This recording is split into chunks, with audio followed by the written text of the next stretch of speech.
Meus irmãos, para a nossa exposição, eu vou ler 1 de Pedro, capítulo 2, eu vou ler os versos 9 e 10, e a rigor falando, toda a carta me interessa, mas eu vou me ater neste momento aos versos 9 e 10.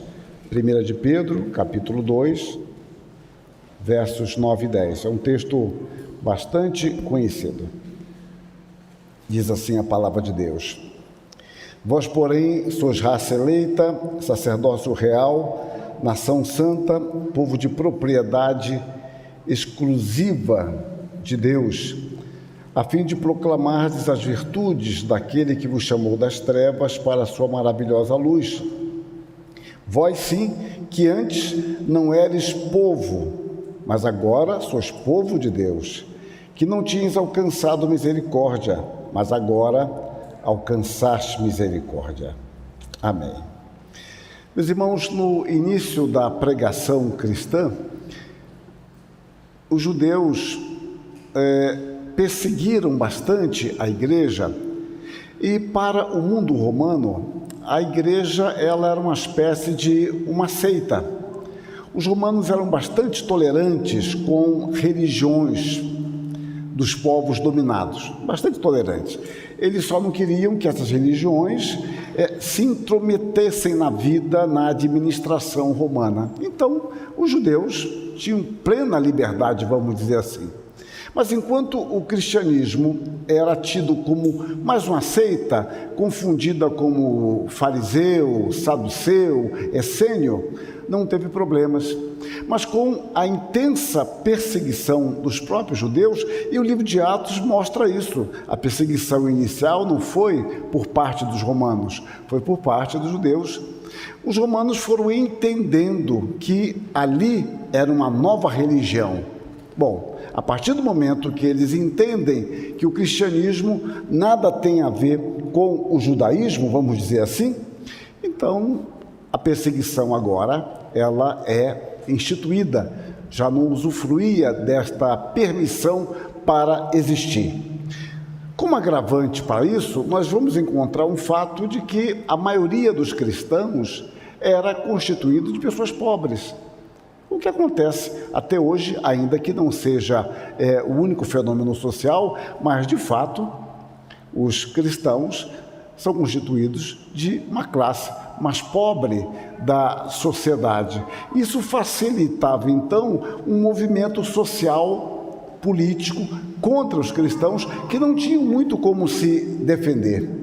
E agravava-se ainda mais a situação as acusações feitas contra os cristãos.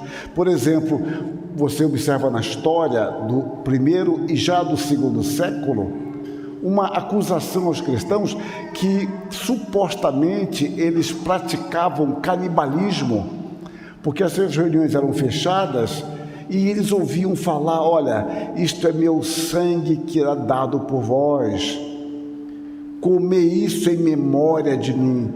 Daí, para se transformar uma ideia do ritual da ceia como uma prática de canibalismo não era difícil, e há historiadores que fazem esse tipo de menção.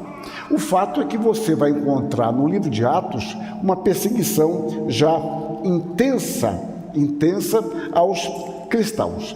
E é nesse contexto, já por volta do ano 64, 65 da era cristã, que Pedro escreve esta carta. E nos versos 9 e 10, ele faz uma relação, um contraste, enfatizando a realidade da igreja de Deus, em contraste com o que esta igreja era. E ele faz um itinerário de como houve uma transformação naqueles homens, naquelas mulheres que antes vagavam sem direcionamento, vagavam sem nenhuma identidade, sem nenhum propósito, dominados pelos pecados, e agora se tornam povo de Deus. E para isso, Pedro, nesse capítulo que nós lemos, ele fala um pouco da história, porque isto é um ponto muito importante. Eu diria que um dos temas principais das Escrituras Sagradas é a compreensão da história. Compreender a história é fundamental, porque quando você olha a história superficialmente, parece que o mal prevalece, que o bem nunca terá uma alternativa, que a morte de Cristo foi um fracasso, que as perseguições que esses irmãos que viviam na região hoje chamada de Turquia, esses irmãos estavam enfrentando, eles estavam derrotados, porque na realidade nós muitas vezes nos esquecemos que nós temos um Senhor da história. Nós não conseguimos perceber abaixo da história. Nós vemos superficialmente e perdemos a dimensão de que há um Deus que dirige, que controla, um Deus que é o Senhor da história, que é o Senhor das circunstâncias, que não existem acasos para nós. Tudo está sob o governo de Deus. E Pedro, então, nos mostra isto também, evidenciando como o homem sem Deus, ele está alienado, como ele está distante da realidade. E eu não posso tratar disso hoje, mas nas Escrituras, diversas vezes, mostram servos de Deus que ficaram perplexos diante dos fatos da história. Talvez o caso mais notório seja o de Abacuque, embora diversos salmos nos mostrem isso também. Talvez o mais evidente seja o Salmo 73. Homens perplexos diante dos fenômenos da história que eles não conseguem entender. E isto tem muito a ver com a igreja hoje também, quando nós atravessamos um período de pandemia. Uma pandemia eu costumo chamar de epidêmica, porque não é apenas extensiva, ela é também profunda. O Brasil com uma séria questão administrativa, política, que por vezes dá a impressão de ir à beira de uma guerra civil, e nós não entendemos estas coisas, nós não entendemos bem o que está acontecendo, mas nós temos que saber quem somos, quem é a igreja, quem é o nosso Deus e como esse Deus cuida de nós. Então, sob esta perspectiva, eu quero falar sobre a realidade da igreja de Deus. Mas muitas vezes, para nós entendermos melhor a nossa realidade, nós temos que ver o nosso passado. Pensem num campo não espiritual. Em geral, nós temos uma vida social melhor do que a de nossos pais. Em geral, acontece assim, há um progresso. E os nossos filhos têm coisas materiais que nós não tivemos. E eles já nasceram dentro desse contexto, sem falar de uma evolução natural da sociedade no campo tecnológico.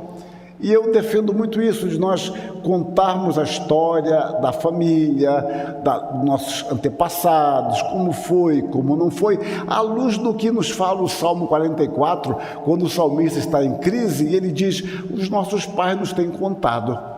E quando nossos filhos começam a entender melhor as dificuldades, eles podem valorizar melhor o seu presente, porque nós cometemos erros, acertos, houve equívocos, mas Deus tem nos guardado. Então, para que nós possamos entender melhor a realidade da igreja, é preciso, ainda que eu vá apenas mencionar, eu não posso explorar tanto isso, o seu passado. Então, no verso 10, Pedro diz que vós sim, que antes, ele se reporta ao antes, e ele vai dizer: vocês antes não eram povo de Deus. Mas imagine alguém que já nasceu como povo de Deus, alguém que já nasceu num lar cristão, não sabe mais, era assim? Como era? Então, ele vai nos mostrar, no verso 25 do capítulo 2, que nós vivíamos desgarrados. E como eu disse, toda essa epístola, ela é muito importante para analisar isso. Eu não vou citar todos os versículos, porque vocês iriam se dispersar e fugiríamos ao nosso propósito. E como desgarrados, Pedro vai mostrar que eles viviam na ignorância, na futilidade, maldade, dolo, hipocrisia, inveja. Pedro fala que aqueles homens e mulheres viviam enfermos espiritualmente, seguindo a vontade dos gentios, dominados por toda a série de paixões, viviam na injustiça. Pedro diz que aqueles irmãos, antes de conhecerem a Cristo, eram apenas um ajuntamento. Era um grupo que caminhava junto, mas sem saber para onde ia, qual era o propósito da sua vida. Caminhavam como um bando, tendo em comum uma atitude pecaminosa. Quando nós olhamos um outro contexto, Paulo, ele fala desta experiência. Quando ele escreve aos Efésios, ele também fala de um passado. Ele diz: naquele tempo, estáveis sem Cristo, separados da comunidade de Israel e estranhos às alianças da promessa, não tendo esperança e sem Deus no mundo. Reparem, naquele tempo, como vocês viviam antes. Então, aqui nós temos um resumo. Não era um povo, viviam na ignorância. Um outro aspecto do passado deste povo é que esse povo era miserável, sem a consciência da miséria e da misericórdia de Deus, porque Pedro nos fala aqui de alcançar a misericórdia. Meus irmãos, a nossa situação é esta antes de conhecermos a Cristo, a de miséria. E biblicamente, a miséria ou a misericórdia pressupõe miséria. A misericórdia, ela nunca é devida. Deus não deve misericórdia a ninguém. Mas Deus é misericordioso e, conforme a sua soberana vontade, Ele manifesta a sua misericórdia para com os miseráveis. Então, estes homens eram dominados pelo pecado, estavam em profunda miséria espiritual e não sabiam disso. Mas agora alcançaste a misericórdia, diz Pedro. Pedro vai dizer mais no verso 9, que eles estavam nas trevas, eles caminhavam numa escuridão espiritual, eles estavam sem luz alguma. Quando você vai ficando mais velho, você vai ter mais dificuldade de enxergar à noite. Às vezes você é jovem, gosta de dirigir à noite, embora nunca foi meu caso, mas à noite é muito mais difícil, porque você já tem menos capacidade de discernir, de você se perder. Ou simples, você às vezes viaja para uma cidade, chega à noite, se hospeda, você tem uma visão da cidade. Quando o outro dia chega, pela manhã, você fala: olha, tem um rio que passa aqui em frente, eu nem percebi que tinha esse rio, eu nem sabia como é que era. Olha, a cidade é totalmente diferente, porque a ideia de trevas é de obscuridade, e a Bíblia traduz trevas muitas vezes com uma conotação moral. Estes homens estavam nas trevas sem direção. Quando você compara esse texto com o Salmo 82, você vê uma figura semelhante, quando Asaf, ele descreve a ignorância dos ímpios. Eles nada sabem, nem entendem, vagueiam em trevas, vacilam todos os fundamentos da terra. Meus irmãos, aqui estavam aqueles homens que não sabiam disso. Eles estavam vagando sem sentido algum na sua existência. Não havia nenhum propósito consistente na sua vida. Essa mesma figura é usada pelo apóstolo Paulo. Ele diz que Deus não quer que nós mais andemos como andam os gentios, na vaidade, ou seja, coisas vãs, dos seus próprios pensamentos, obscurecidos de entendimento, sem entendimento algum. O fato, meus irmãos, é que ainda hoje o homem sem Deus, o homem sem conhecer a Deus por meio de Cristo, ele permanece vagando, porque o seu Deus é o Deus deste século, mas que não tem resposta para as suas maiores necessidades, para as suas questões mais angustiantes. Então esses homens ficam vagando sem entendimento, porque o que eles procuraram lhes conduz às trevas, não tem discernimento. E nós nos esquecemos muitas vezes que o nosso mundo é um mundo moral. A história, que é regida por Deus, tem uma conotação moral. O Senhor julgará todas as coisas a partir da sua santidade. E não podemos esquecer que Satanás atua dentro da permissão de Deus, é verdade, mas atua com muito poder. E Paulo fala aos coríntios que o Deus deste século cegou os entendimentos dos incrédulos, para que lhes não resplandeça a luz do Evangelho da glória de Cristo. Os incrédulos estão nas trevas, e você às vezes enfrenta isso. Você fala para o seu parente, para o seu irmão, para o seu marido, para a sua esposa, para o seu pai, para o seu filho, e ele não consegue entender aquilo que para nós é tão claro, tão evidente, porque o Deus deste século cegou o entendimento deles. E João vem nos dizer que a luz veio ao mundo e os homens amaram mais as trevas do que a luz, porque as suas obras eram mais. E a luz revela coisas. É melhor permanecer na obscuridade, é melhor permanecer oculto. Então, Pedro está dizendo: vocês como igreja, vocês foram assim, todos vocês. E essa história, meus irmãos, é a história nossa também, a nossa história de vida, distantes de Deus, antes de conhecermos a Cristo. Mas este passado tem o seu presente. E ele diz assim no verso 10, mas agora, vós sim, que antes eram assim, mas agora, então a tônica da formação da igreja de Cristo é a misericórdia de Deus. É por isso que Pedro começa esta carta, logo na sua saudação inicial, ele enfatiza a misericórdia de Deus. No capítulo 1, verso 3, ele diz: bendito Deus e Pai de nosso Senhor Jesus Cristo, que segundo a sua muita misericórdia, nos regenerou para uma viva esperança.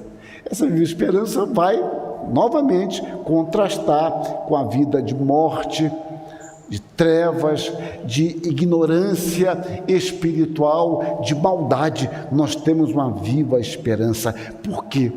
Porque Ele nos transformou numa raça eleita. Verso 9. Vós, porém, sois raça eleita. Deus constituiu um povo a Israel e também o mesmo Ele fez com a sua igreja. Deus nos escolheu na eternidade a fim de nos tornar propriedade sua. Nós somos propriedade do Senhor. Usando a linguagem do profeta, podemos dizer que nós somos a menina dos olhos de Deus. Deus cuida do seu Israel. O Israel de Deus somos nós, o povo da aliança. Nós somos o povo escolhido por Deus. E aqui Pedro usa a palavra raça. Nós somos raça eleita. É dessa palavra raça que vem a nossa palavra genética, indica uma origem comum. Todos nós temos uma origem comum, o sangue de Cristo.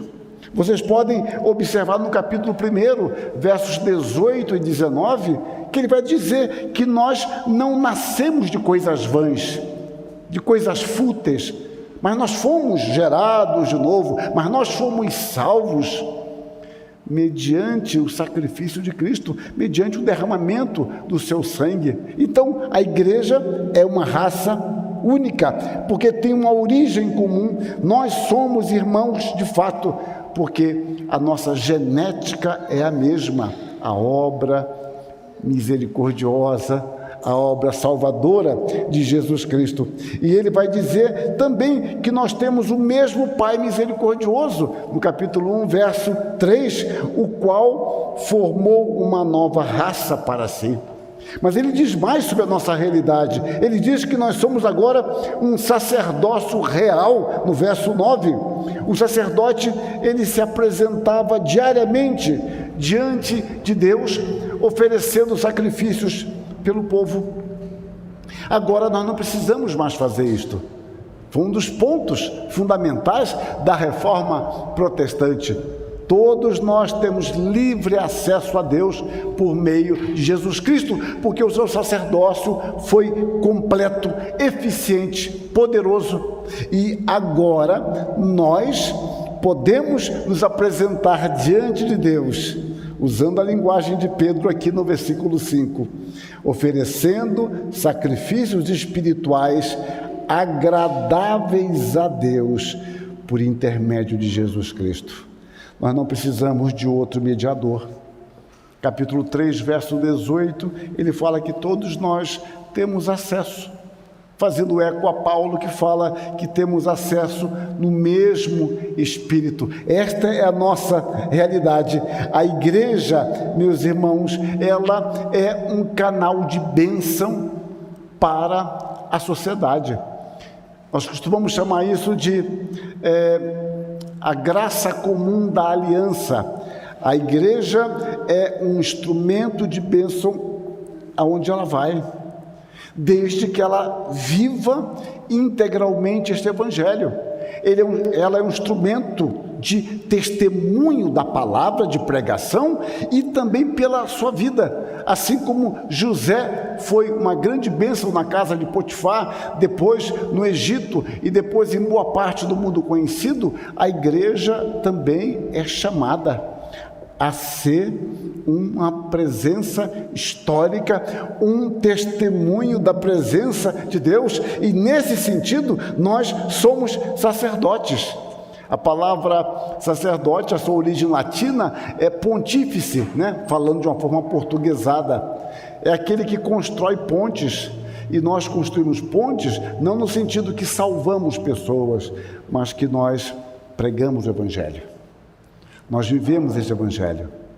E o que Jesus Cristo diz: assim brilhe também as vossas obras diante dos homens, para que eles, vendo as nossas obras, glorifique a Deus que está nos céus. Então, a forma de construir pontes, esta é a nossa realidade.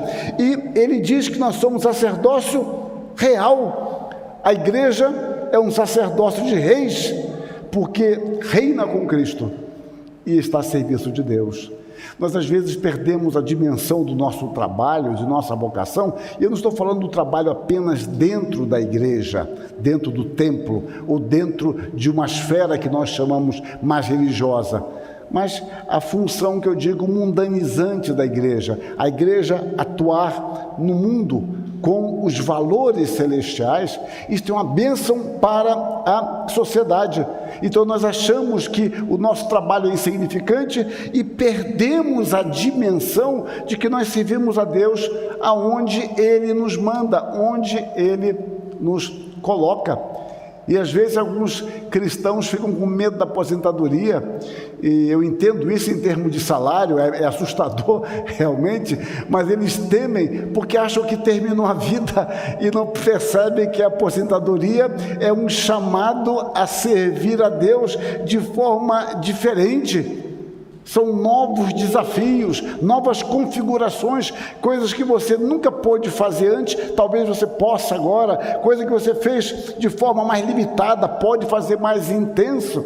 Ou seja, Deus nos chama para várias esferas diferentes, etapas diferentes, para que nós o sirvamos realmente.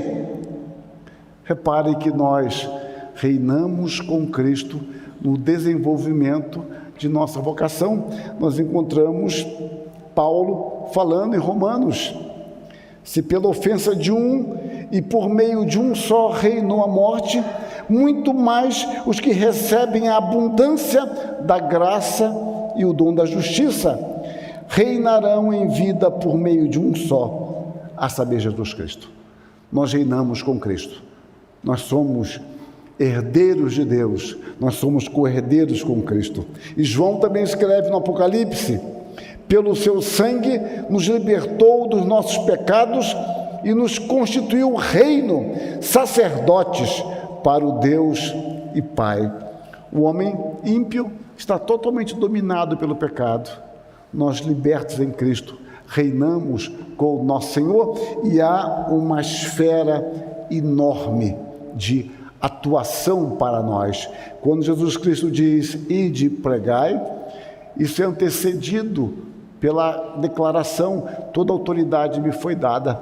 Ou seja, não há uma invasão de esferas, não há uma quebra de jurisdição, tudo pertence a Deus. Há um hino muito bonito, que ele está Eu acho que no nosso inário ele não consta, ele consta naquele inário da Igreja do Calvário. O mundo é de meu pai. É um hino belíssimo, belíssimo. Eu tenho a impressão que foi o reverendo Bonés Ribeiro que traduziu.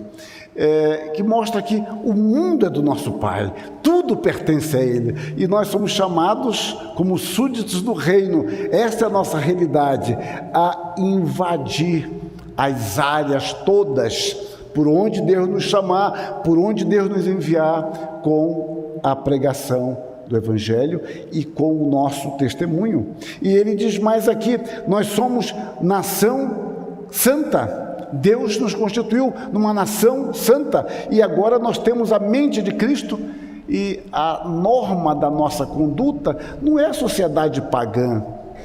A nossa norma de conduta é o próprio Senhor Jesus Cristo. Vocês podem observar que é isto que Pedro traz à tona no capítulo 1, de 14 a 16. Nós somos chamados a ser santos como Deus é santo. E quando você estuda as religiões da antiguidade, uma característica dos deuses que você nunca vai encontrar é a santidade. Você jamais encontrará a compreensão de deuses santos, porque os deuses são criados pelos homens à sua imagem. O conceito de um Deus santo não é uma invenção de homem, mas é o Deus santo que se revela assim, e ele que reivindica a nós uma santidade. Ele reivindica para nós uma vida assim. E ele diz mais aqui no verso 9: povo de propriedade exclusiva de Deus. Então, Deus nos fez uma nação, nos dando uma identidade histórica.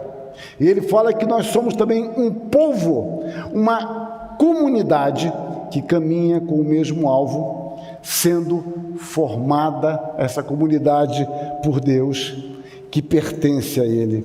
Deus nos escolheu para si mesmo. Deus não nos escolheu para alguma coisa. Deus nos escolheu para si. Às vezes nós perdemos essa dimensão. Mudando o que deve ser mudado, é como um conceito de culto. Nós pensamos muito culto em oferecer algo a Deus. Tudo bem, podemos oferecer as nossas ofertas, nossos dízimos, o nosso louvor, a nossa adoração, mas o culto começa com a nossa oferta. Nós podemos cantar: eu venho como estou, ou podemos cantar: eu vi o Salvador dizer, vem descansar em mim, fui a Jesus e lhe entreguei. Então o culto começa com uma entrega nossa. Antes de entregar coisas, nós nos colocamos diante de Deus. Voltando ao meu ponto, Deus nos escolhe para Ele mesmo, para sermos santos em sua companhia. Deus diz a Israel: porque sois povo santo ao Senhor vosso Deus, e o Senhor vos escolheu de todos os povos que há sobre a face da terra, para serdes seu povo próprio. A dignidade da igreja está no fato de pertencermos ao Senhor e que pagou um bom preço por nós. E Paulo diz: acaso não sabeis que o vosso corpo é santuário do Espírito Santo que está em vós, o qual tendes da parte de Deus, e que não sois de vós mesmos, porque fostes comprados por preço? Agora, pois, glorificai a Deus no vosso corpo. É uma oferta nossa a Deus, o Deus que nos chamou para pertencermos a Ele. E Ele diz mais sobre a nossa realidade. Ele nos fala que nós somos um povo que anda na luz. Vagávamos nas trevas, sem destinos, sem metas e com propósitos equivocados. Lutero, ele exemplifica bem isto. Lutero, quando começou a entender a gravidade do pecado e a sua separação de Deus, e ele estava ainda nas trevas, e ele tenta fazer tudo o que é mandado. Olha, você sobe as escadarias do templo, olha, você reza um Pai Nosso, Ave Maria, X Pai Nosso, declara o credo, e tudo o que manda ele fazer, ele faz, e ele está à beira de uma exaustão espiritual, até que ele consegue entender que o justo viverá pela fé. até que ele consegue ter a luz da palavra em seu coração, para que ele reconhecesse o caminho da restauração é por meio de Jesus Cristo. Então nós somos filhos da luz. As Escrituras usam essa figura também. Paulo diz: pois outrora eres trevas, porém agora sois luz no Senhor, andai como filhos da luz. Uma coisa magnífica nas Escrituras é que ela não exige de nós uma falsidade ideológica, vamos dizer assim. Deixa eu tentar ilustrar. Os egípcios, quando queriam torturar os judeus, antes do exílio, aliás, antes do êxodo, o que eles faziam? Eles davam menos material de trabalho e pediam maior produção. Isso é uma forma de opressão. Positivamente, Deus não quer que nós representemos papéis. Deus não quer que nós vivamos de uma forma estranha àquilo que nós somos pelo seu poder. Então, se somos filhos da luz, muito bem, então vocês vivam como luz. Ele não está exigindo de nós: olha, você seja meio penumbra, mas demonstre ser luz. Não. Ele exige de nós uma identidade que se manifeste tal qual é. Nós nascemos de novo. Nós não somos mais trevas. Nós somos luz no Senhor. Então, este andar significa ser guiado pela palavra. O salmo tão conhecido, o Salmo 119, 105, que fala que a palavra de Deus é uma lâmpada, é a luz para o nosso caminho. E este aprendizado é um aprendizado do caminhar. Eu gostaria muitas vezes que o farol do carro me iluminasse a 1 quilômetro, mas não ilumina a 1 quilômetro. Ele ilumina talvez alguns metros, não sei quantos metros ao certo, e se tiver neblina nem adianta, embaça mais ainda. Mas você vai andando e vai caminhando, vai, como diz aquele hino, em outro contexto, o que é mistério vai se aclarando enfim. Então nós vamos aprendendo a obedecer a Deus, a caminhar na luz de Deus, e vamos vendo como Deus cumpre as suas promessas, como o caminho de Deus é um caminho sério, é um caminho abençoador, e o que é trevoso a nós vai agora se aclarando, porque a palavra de Deus é uma luz para nós. E este andar, então, à luz do que Pedro mostra aqui, vai se caracterizar em novos desejos e atitudes. Negativamente, Pedro fala ao abandono de toda sorte de pecados. E positivamente, ele faz uma lista de características que vão marcar a igreja. Eu destaquei várias delas, eu vou apenas mencionar. Em todas as coisas ele fala de santidade, sobriedade, obediência à verdade, humildade e paciência, seguir o modelo de Cristo, justiça, procurar a paz, praticar o que é bom, ter critério para avaliar todas as coisas. Na vida devocional ele fala de esperança em Cristo, alegre confiança em Cristo, amor a Deus, santidade, temor a Deus, etc. Ele vai nos dando elementos novos que devem se configurar como algo natural em nossa nova existência, porque esta é a nossa realidade. E ele fala na vida familiar, do casal, ele fala, olha, uma oração contínua. Quando ele fala das esposas, ele fala da submissão e testemunho. Quando fala dos maridos, discernimento. E fala mais, consideração e tratamento digno da sua esposa. E aos jovens ele fala de submissão aos mais velhos. Observem como este andar novo na luz envolve todas as facetas da vida, todas as dimensões de nossa existência. No relacionamento social, por exemplo, ele nos fala de um procedimento exemplar. Como é que nos relacionamos socialmente? Ele fala de amor fraternal, boas obras, sujeição às autoridades, tratar todos com honra, ter misericórdia, humildade, perdão, refrear a língua, palavras sãs, prontidão para testemunhar verbalmente a sua fé, hospitalidade, serviço, etc. Observem o que éramos e agora o que somos e as implicações disso. E o texto nos fala um terceiro aspecto que eu destaco, sem querer me alongar em demasia. Ele fala da missão desse povo de Deus. A realidade do povo de Deus envolve uma missão no verso 9. A missão da igreja é proclamar as virtudes de Deus.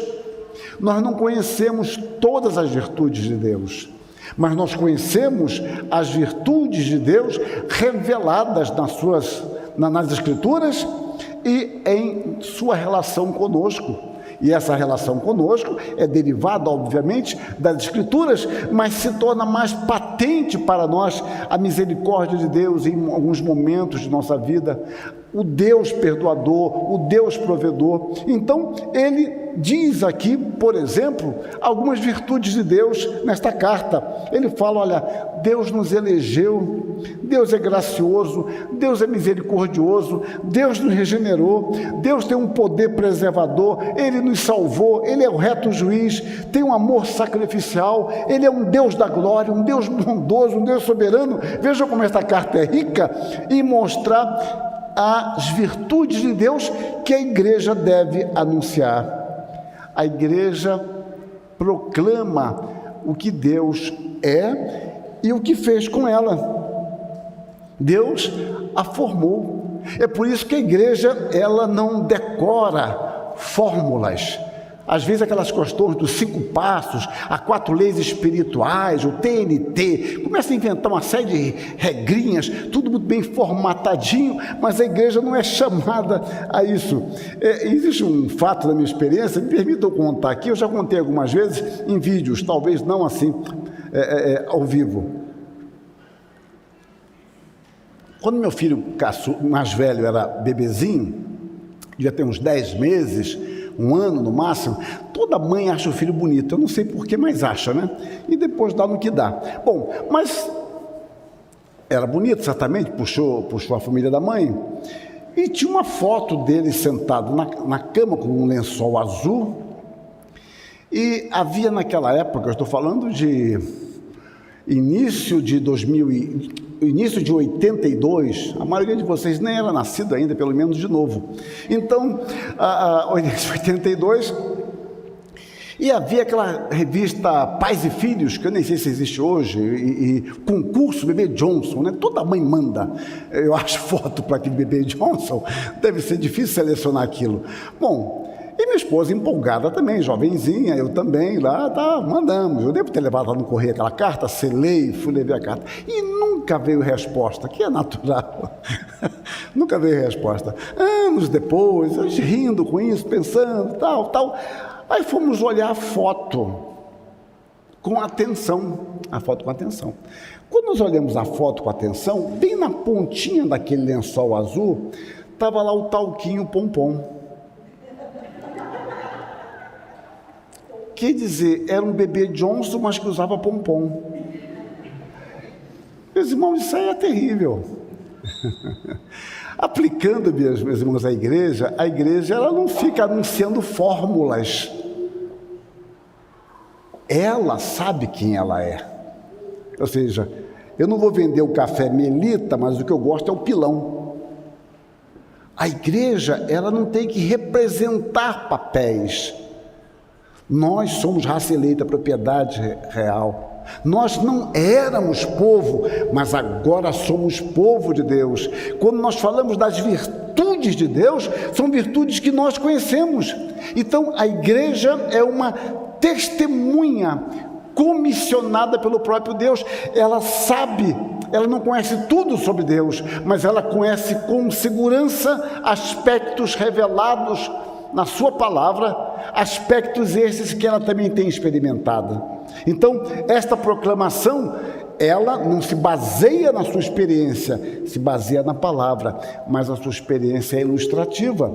Nós encontramos o salmista no Salmo 66. Vinde, ouvi todos vós que temeis a Deus, e vos contarei o que ele tem feito em minha alma. Ele conhecia Deus. Paulo escreve aos Coríntios: tendo, porém, o mesmo espírito da fé, como está escrito, eu criei, por isso é que falei. Também nós cremos, por isso é que falamos. Ou seja, há uma convicção, há uma experiência intensa, há uma certeza de que nós fomos salvos pela graça que é um dos pontos fundamentais da reforma, uma salvação totalmente gratuita.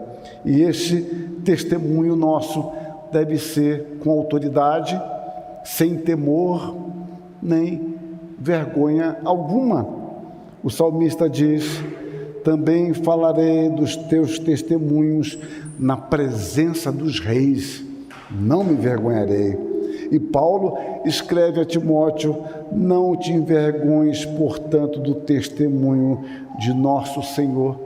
E Paulo faz eco que ele havia escrito aos Romanos: porque eu não me envergonho do Evangelho, porque ele é o poder de Deus. Concluindo, meus irmãos, todas estas atitudes, elas devem ser acompanhadas com uma consciência. Em Pedro nós encontramos que consciência deve ser esta. A igreja deve estar consciente de quê? Ela deve estar consciente de que a nossa salvação e eleição são irrevogáveis. Nós recebemos a nossa salvação devido à eleição eterna, pela misericórdia de Deus. Está nos prometido uma coroa imarcessível, usando a expressão de Pedro, algo que não pode murchar, ninguém pode destruir. Nós estamos certos disso. Nós devemos ter consciência que as provações pelas quais aqueles irmãos estavam passando, as provações visam o nosso fortalecimento na fé. Um terceiro aspecto é que nós devemos ter consciência de que a nossa fé e a esperança devem repousar nas promessas de Deus. Tantas promessas surgem, tantos caminhos humanos que nos parecem muitas vezes razoáveis, nos parecem salvador, mas a nossa esperança deve estar depositada nas promessas de Deus. Deus não tem compromisso algum com a nossa fé. Deus tem compromisso com a sua palavra. Deus tem compromisso com as suas promessas. Nós devemos educar a nossa fé a crer naquilo que o Senhor prometeu. Um quarto aspecto, devemos ter consciência do amor sacrificial de Cristo, como ele fala no capítulo 1, de 18 a 20. E mais, de que Deus é o nosso sumo pastor e bispo. É Ele quem conduz a sua igreja. Ele é o pastor dos pastores, Ele é o pastor dos presbíteros, Ele é o pastor genuíno da igreja, é Ele que nos conduz em segurança. Devemos ter consciência de que Deus está atento às nossas súplicas. Capítulo 3, verso 12, Ele ouve as nossas súplicas, por maiores que sejam as nossas angústias, as nossas dúvidas, as nossas inquietações, o Senhor nos ouve. E finalmente, devemos ter consciência que em meio a todas as provações, podemos ter a certeza da presença do Espírito Santo da glória. É uma expressão usada em Pedro, o Espírito da glória em nós. Ele fala isso no capítulo 4, verso 14, o Espírito da glória. Então, meus irmãos, esta é a realidade da igreja. Olhando a olho nu, nós não percebemos muito bem estas coisas, de um modo especial quando nós estamos vivendo adversidades. Essa igreja, nos seus 60 anos, teve fases certamente difíceis, e eu posso falar isso em qualquer igreja, porque todas as igrejas enfrentaram dificuldades ao longo da sua história, em momentos que parecia que tudo ia dar errado, tudo errado. E eu posso lembrar de algumas aqui que eu sei, umas que eu vivi e outras que eu sei. A divisão que houve em 83, por aí, 83, e quando eu elogiava em 85 o conjunto de flautas, eu não contei isso para vocês, mas eu já contei em outros lugares, quando eu elogiava, muito bonito o conjunto de flautas, levei do Mackenzie para tocar em 85, os meninos e as meninas. Aí me falava assim: ah, pastor, você tinha que ver o que era antes que era bonito. Um dia a igreja estava mais cheia. Ah, pastor, tinha que ver antes. A igreja estava sempre cheia. Então havia um certo desânimo, um abatimento na época da construção. Juntou-se dinheiro tanto tempo, já desde o reverendo Paulo Viana, que fez um serviço magnífico na igreja, guardando dinheiro da igreja. Aí quando pode se construir, vem aquele plano Collor e pega todo o nosso dinheiro. Foi uma crise, todo o nosso dinheiro.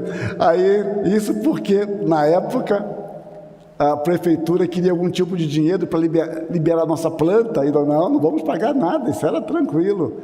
E foi se construído o edifício de educação social, de educação cristã, e depois o dinheiro começou a voltar. Como? Não sei. Mas na época é muito difícil. E são pequenas coisas, e outras que enfrentaram depois, antes, não importa. Mas esta é a visão apenas superficial, e hoje a gente olha para trás e fala, olha, nós somos o povo de Deus. E Deus tem nos guardado, tem nos preservado. Esta é a nossa realidade.